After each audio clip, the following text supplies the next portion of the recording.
নমস্কার বন্ধুরা, ডলি রন্ধনশালায় সবাইকে স্বাগত। আশা করি তোমরা সবাই ভালো আছো।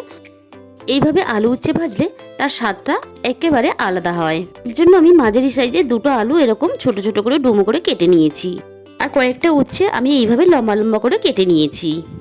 সর্ষের তেলে আলু ভাজলে তার স্বাদটা কিন্তু সম্পূর্ণ আলাদা হয়, তাই আমি এখানে দিয়ে দিলাম কিছুটা পরিমাণ সর্ষের তেল। ফোড়নে আমি দিয়ে দিলাম অল্প পরিমাণ কালো জিরে।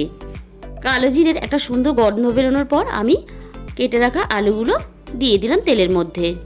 এরপর আমি 3 থেকে 4 মিনিট আলুগুলো এইভাবে নাড়াচাড়া করে ভেজে নেব।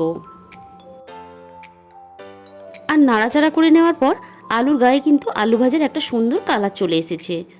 এরপর আমি এখানে দিয়ে দেব কেটে রাখা উচ্ছেগুলো।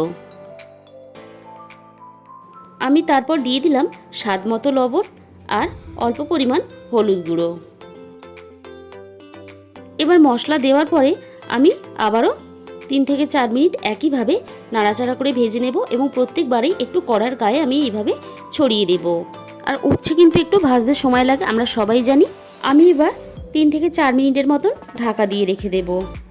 এবার ঢাকা খুলে আমি চেক করে নেব। দেখো, আলু উচ্ছের গায়ে কিন্তু একটা কালার চলে এসেছে। আর আমি কিন্তু উচ্ছেটা খুব বেশি ভাজবো না, কারণ উচ্ছে খুব বেশি ভাজা হয়ে গেলে তাহলে কিন্তু একটা তিতকুটে ভাব চলে আসে, খেতে ভালো লাগে না।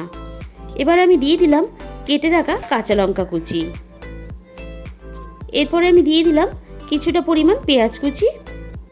এবার পেঁয়াজ কুচি দিয়ে আমি একটু ভেজে নেব। আর এই সময় কিন্তু গ্যাসের ফ্লেমটা একেবারে লোতে রাখতে হবে, না হলে কিন্তু পেঁয়াজটা নিচ থেকে পুড়ে যেতে পারে। মিনিট 2 মতন আমি আবারও ঢাকা দিয়ে দিলাম। মিক্সির জারের মধ্যে আমি দিয়ে দিলাম অল্প পরিমাণ কাঁচা বাদাম আর দিয়ে দিলাম 1 চামচ পরিমাণ পোস্ত। এবার আমি এগুলোকে শুকনো করে আমি একটু ঘুরিয়ে নেব। আর দেখো, এখানে আমি পেস্টটা বানিয়ে নিয়েছি।